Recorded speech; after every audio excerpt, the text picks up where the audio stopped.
තරගයක හැමදාම දිනන ටීම් එකක් දින්නාම ඒක නිකන් ආමෙන් ඒ වගේ ලෙවල් එකක් තියෙන්නේ. හැබැයි හැමදාම වර්ධින ටීම් එකක් දින්නොත් ඒ ගැන නම් අපි කතා කරන්න ඕනේ.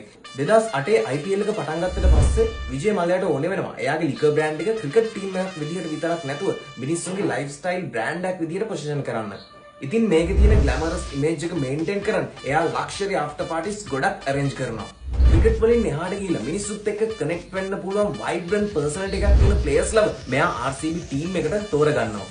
කාලේ ගත වෙනවත් එක්කම මේගොල්ලෝ තව ලේ එකක් උඩට ගිහලා අලුතින් කන්ටෙන්ට් ක්‍රියේට් කරලා මේගොල්ලන්ගේ තියෙන මේ කල් බ්‍රෑන්ඩ් එක තවදුරටත් එක්ස්පෑන්ඩ් කරනවා.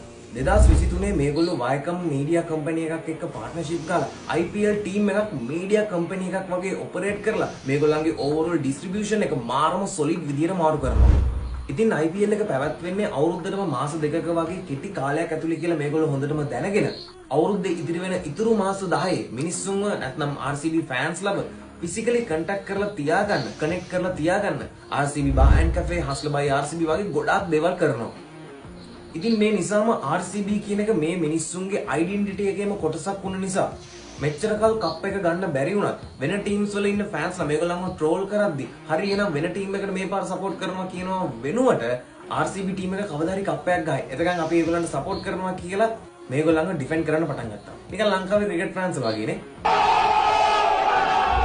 මේ නිසාම මේගොල්ලන්ට කලින්ට වඩා 30-40ක් වැඩිපුර ඒගොල්ලන්ගේ ටිකට්ස් විකුණ ගන්න පුළුවන් වුණා. ඉතින් මේ නිසාම Puma සහ Kata Airways වගේ ගොඩක් ඉන්ටර්නැෂනල් බ්‍රෑන්ඩ්ස් වලින් මේගොල්ලන්ට ස්පොන්සර් කරන්න පටන් ගත්තා.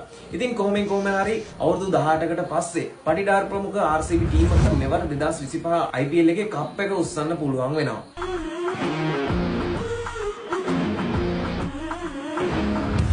කප් එක ගත්තට පස්සේ බැංගලූරු වල ඉන්න මිනිස්සුත් එක්ක ජය සමරන්න මේගොල්ලෝ ලොකු පැරඩ්ඩයක් කරනවා. එතනදී සිදුවෙච්ච තෙරපි නිසා සමහර මිනිස්සු ජීවිතක්ෂයට පත් වෙලා තිබ්බා. ඉතින් ඒ නිසා ලබන අවුරුද්දේ RCB ටීම් එක IPL එකෙන් බෑන් කරන කතාවකුත් යනවා. හැබැයි ඇත්තටම බෑන් කරයිද නැද්ද කියලා අපි දන්නේ නැහැ. ඉතින් අපි බලාගෙන ඉමු මොකද්ද වෙන්න යන්නේ කියලා. මේ වගේ වීඩියෝස් දිගටම බලන්න අපිව TikTok එකේ, Instagram එකේ, FB එකේ ෆලෝ කරලා තියාගන්න. ඒ වගේම YouTube එකේ subscribe කරන්නත් අමතක කරන්න එපා.